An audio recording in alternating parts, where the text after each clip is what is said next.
Pues arrancamos un día más Generación Euro. Estamos ya en el 7º programa. Los voy llevando por cuenta porque de momento son poquitos. Ya sabéis que en la retaguardia hemos sobrepasado de largo el número de 300 programas. Algún día dejaré de llevar la cuenta, pero de momento nos hace ilusión porque, vuelvo a insistir, para que cale y también para, como forma de agradeceroslo, el gran seguimiento y la gran acogida que hemos tenido. Y dentro de esa gran acogida que tuvimos ya la primera semana, que tanto a Alfonso Rojo como a mí nos sorprendió muchísimo, pues el día estrella fue el pasado miércoles, que precisamente nos acompañó el profesor José Ramón Riera, al que saludo de nuevo. Muchas gracias, Eurico. Con muchísimo gusto, porque, oiga, para un formato de nueva creación, en el tercer día, la tercera edición de este programa, pues entre el programa y luego los despieces que hacemos, los cortes virales que llamamos aquí, ha sobrepasado usted de largo las 200.000 visualizaciones, lo cual a mí, pues entre el programa, digo, y la entrevista, tu entrevista que la sacamos después, y algún corte también en TikTok, estas cosas que hacen nuestros compañeros de producción, de periodista digital, ha sobrepasado los 200.000 visitas ya en 4 o 5 días. Y oiga, pues la verdad es que hay hambre, José Ramón, hay hambre, por no seguir recreándonos en el elogio, que siempre pues es una horterada, con perdón, en este oficio. Hay hambre de saber de economía y sobre todo de que al respetable, porque no muchas veces es fácil y es una ciencia un tanto abstrusa, se la expliquen bien, José Ramón. Vamos a ver, yo creo que uno de los puntos claves para conseguir que comunicar, la primera es la pregunta. O sea, si te hacen una buena pregunta, siempre puedes dar una buena respuesta, con lo cual apúntate el mérito de las 200.000. Bueno, pero contra el vicio de preguntar bien está el vicio de responder, ya sabe usted, pero esto es más de los políticos que de los técnicos. Sí. Pero como además, o sea, mi modelo es ir al grano y concretar exactamente el porqué de cada una de las cosas.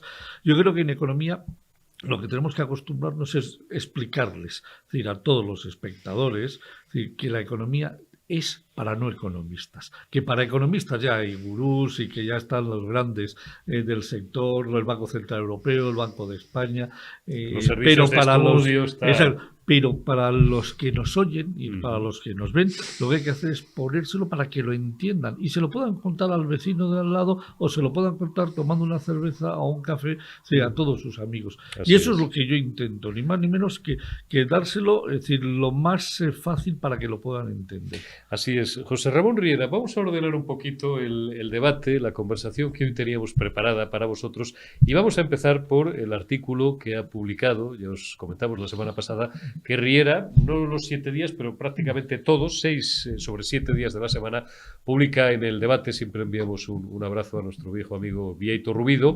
Y el último es especialmente sugerente. José Ramón Riera afirma en el debate, ahí tenéis el titular: la deuda por habitante de los catalanes dobla la de los madrileños. Ponme solamente el siguiente pantallazo, el siguiente párrafo, Omar, y ya le dejo a Riera que lo desarrolle. El Banco de España publicó el pasado 15 de junio la deuda. Gracias por las letras grandes, Omar, porque los que ya nos va atacando la presbicia, bajo el protocolo de déficit excesivo que evita las deudas cruzadas entre administraciones para el conjunto de comunidades autónomas. Y a partir de ahí, José Ramón, te dejo que desarrolles qué es exactamente lo que quieres explicar en este artículo. Sí, vamos a ver. Yo creo que hay una cosa que es muy importante que los espectadores sepan.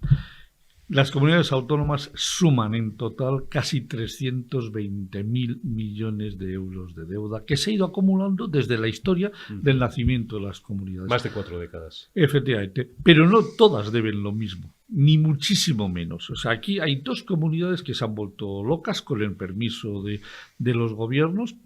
Ha sido la comunidad catalana, la Generalitat catalana, que tiene una deuda rondando los 90.000 millones de euros, y la Generalitat Valencia, que tiene una deuda rondando los 60.000 millones. Es decir, si cogemos... Entre las dos se comen casi la mitad de la cantidad que me has dado. Entre las dos, 150.000 millones de euros. Y esto se ha ido permitiendo a lo largo del tiempo. Madrid tiene una comunidad que tiene en estos momentos 30 y pocos mil, 36.000, 37.000 millones, que ya es una deuda. Bueno, pero es el 10%. Efectivamente, es el 10%. Y Andalucía, muy parecida, porque además Andalucía está haciendo un trabajo magnífico a lo largo de estos pocos años que lleva el PP gobernando, pero ya se le ha notado, ya empieza a notársele la mano, es decir, de que entienden de economía, está reduciendo la deuda poquito a poquito, pasito a pasito, con lo cual está incluso Andalucía en estos momentos un poco de deuda por debajo de Madrid. Claro, si esto además lo divides por el número de habitantes, te llevas la sorpresa de que en Cataluña los catalanes deben 11.000 euros por habitante y en Madrid 5.500. Es que cuadra a la perfección. Cuadra la cuenta. Cuadra exactamente a la perfección. Es decir, 49,90 y tantos, el 50%. Habida cuenta que la población de la comunidad autónoma catalana es prácticamente la misma que en Madrid. En Cataluña hay, por redondear, 7 millones de paisanos. Y medio. 7 millones y medio. Y en Madrid frisamos los 7 millones. 6.700.000, 6.800.000. Exacto, es decir, estamos casi 750.000 habitantes menos en la Comunidad de Madrid. Sí. Entonces, con lo cual, si tú divides una deuda mucho más pequeña por un número de ciudadanos muy parecido, pues resulta que es lo que nos pasa, que en estos momentos el concepto es decir, que lo sepan los catalanes, o sea, es decir, que ellos son los que tienen que escoger a los próximos políticos que van a estar sentados en el Palacio de Congresos. Hombre, vamos a ver, algún día alguien tendrá que poner orden y concierto, algún día Cataluña tendrá que empezar a devolver esto.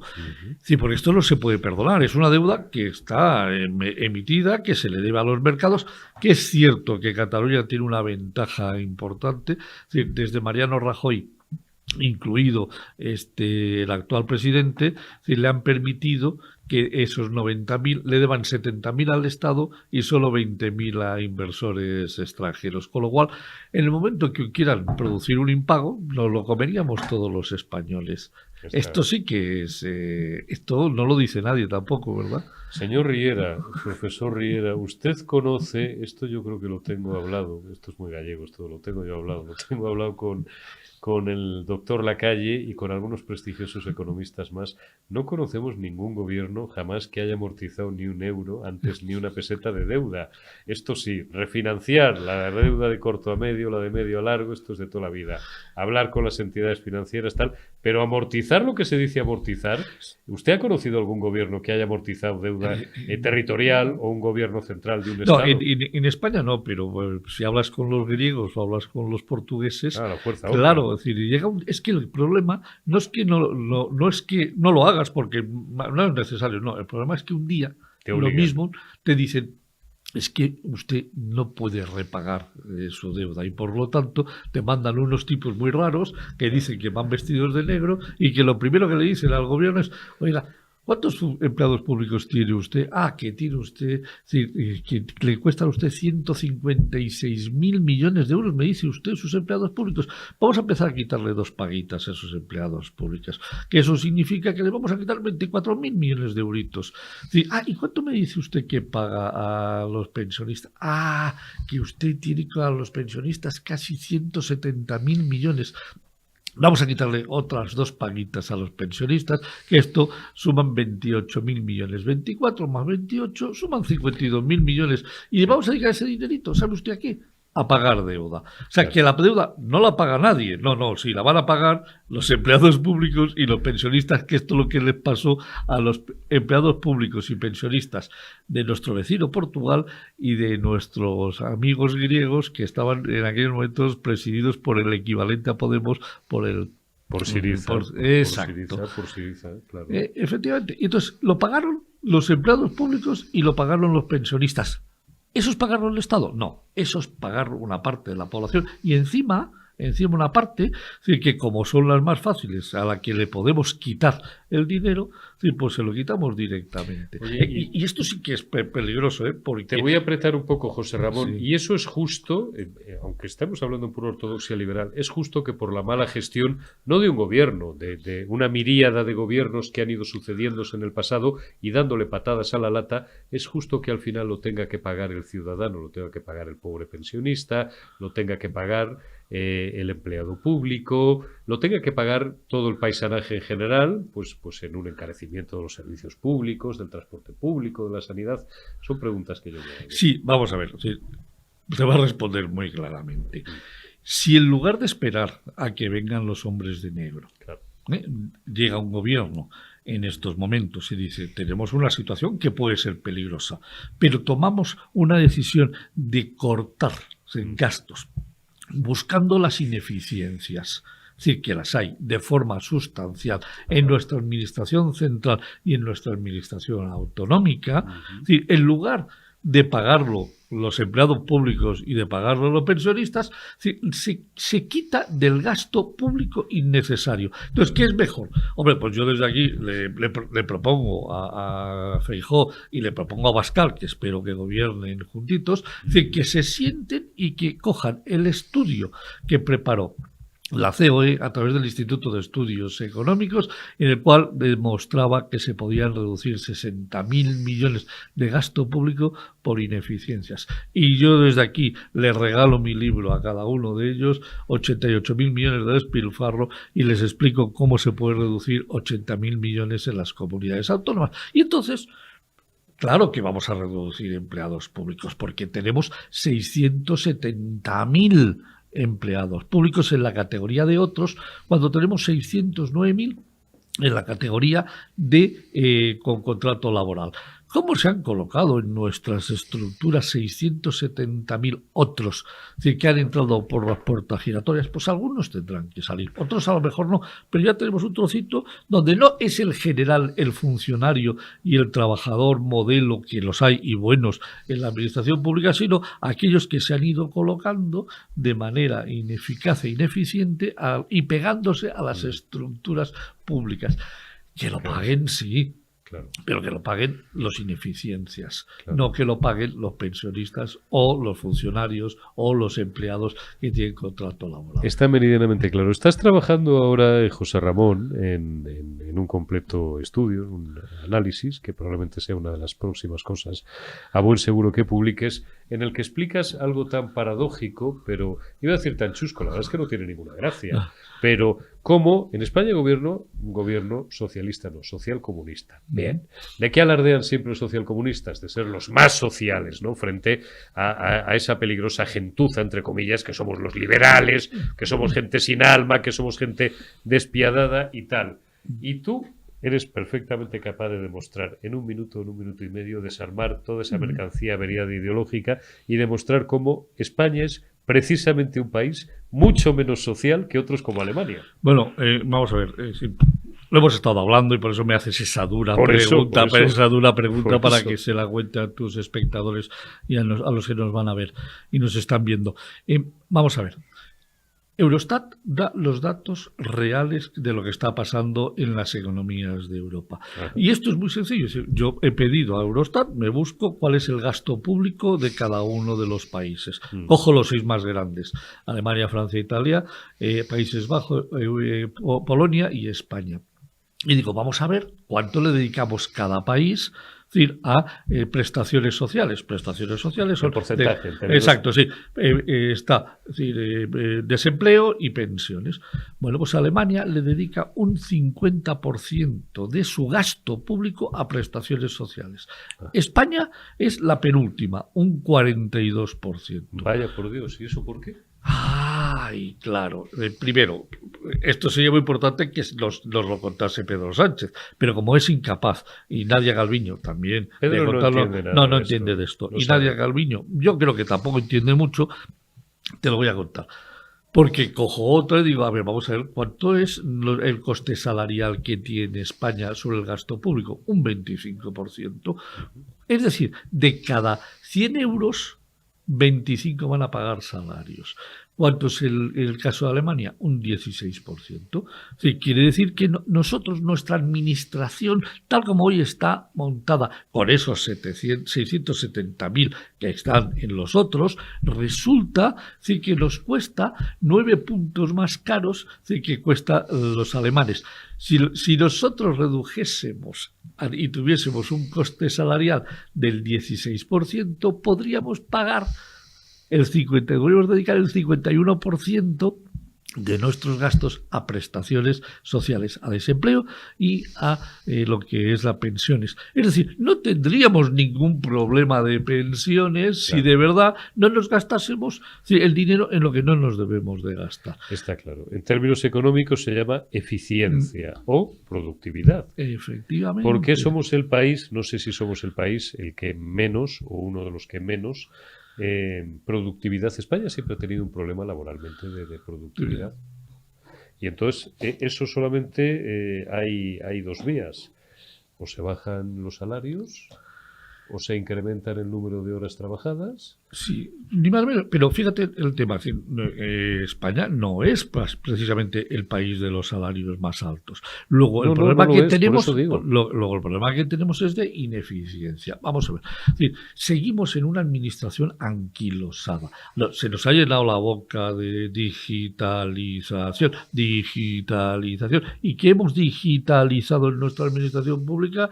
Nada. Seguimos con una justicia absolutamente atrasada en el modelo informático. En el siglo XIX. Todo es absolutamente a manubrio. Y ese es nuestro problema. Oiga, al menos si que los 37.000 millones se hubiesen dedicado a digitalizar el país, incluida la administración pública, pues algo hubiésemos hecho con los fondos Next Generation. Pero es que encima no hemos hecho ni eso, que estaba en nuestras manos poder hacerlo. Y ese es el problema. Cuando tú mejoras procesos, cuando tú mejoras los sistemas de información, automáticamente reduces la necesidad de puestos de trabajo. Puedes amortizar ese exceso de empleados públicos que tienes, que están metidos por esas puertitas giratorias, claro, y que nos cuestan muchísimo dinero. Muchísimo dinero. Termino porque no quiero hacer esperar a don Daniel Lacalle Riera, pero claro, no es una cuestión de que no sepamos hacerlo, no, porque resulta la seguridad social es un caos, lo hemos repetido aquí hasta la saciedad, pero la Agencia Estatal de la Administración Tributaria, la AEAT, oiga, funciona como un tiro. No conozco un solo español al que no hayan llamado una vez, siempre cuento lo mismo, lo lamento, entre los que me siguen ya desde hace más de un año y medio, que no le hayan llamado en alguna ocasión de Guzmán el Bueno, pero nada, por un descuadre a lo mejor, pues depende si tributas, en fin, da igual, como tributes, por IRPF, o eres un autónomo que tienes un descuadre de 200 euros en una factura, coño, y salta en el sistema y te llaman. Dices, qué bien funcionan los servicios informáticos y qué bien digitalizada está la hacienda pública y qué caos es la seguridad social y la justicia. Bueno, los que no nos veis desde Madrid estáis hartos de ir a lo mejor al juzgado o al partido judicial, pues yo que sé, a Benavente o a Dos Hermanas o a donde sea, y ver o a Sevilla sin ir más lejos, y ver las pilas, los legajos ahí apilados en los pasillos. Vamos a ver, real. Acabas de poner el ejemplo perfecto de cómo una administración puede, a través de la digitalización y a través de la organización de sus procesos, funcionar a las mil maravillas, y cómo el resto, ¿por qué no lo ha hecho? Porque no hay interés, porque, perdóname, nadie se preocupa por ese tema. Y eso es porque eso nos permite meter más empleados públicos que son más votos cautivos. Claro, eso se nos termina, de verdad. Vamos a mentalizarlo antes de que vengan los hombres de negro, señores futuros gobernantes. Hay que ponerse las pilas, hay que bajar el gasto público como sea. Me quedo con este titular de José Ramón Riera. Señores políticos, porque es a ustedes a quienes les toca, que para eso les votamos. Antes de que vengan los señores de negro, pónganse las pilas, porque si no va a ser peor. Y porque si no, a lo mejor nos vamos a retrotraer en el tiempo a 1996, a cuando el señor Solbes no dejó ni un euro en la caja, que hubo que pedirle un crédito a don Emilio para pagar las pensiones. Esto no es una leyenda urbana, esto es real. Efectivamente, y perdóname, es que en estos momentos no hay nada más que telas de araña en el Banco de España. Y no me refiero telas de araña porque estén en los cuadros, no, en la caja del Banco de España en estos momentos quedan 5.000 millones de euros, que no es nada. Nada. Que Dios nos coja confesados. José Ramón Riera, un placer como siempre. Don Eurico, muchísimas un placer. Gracias.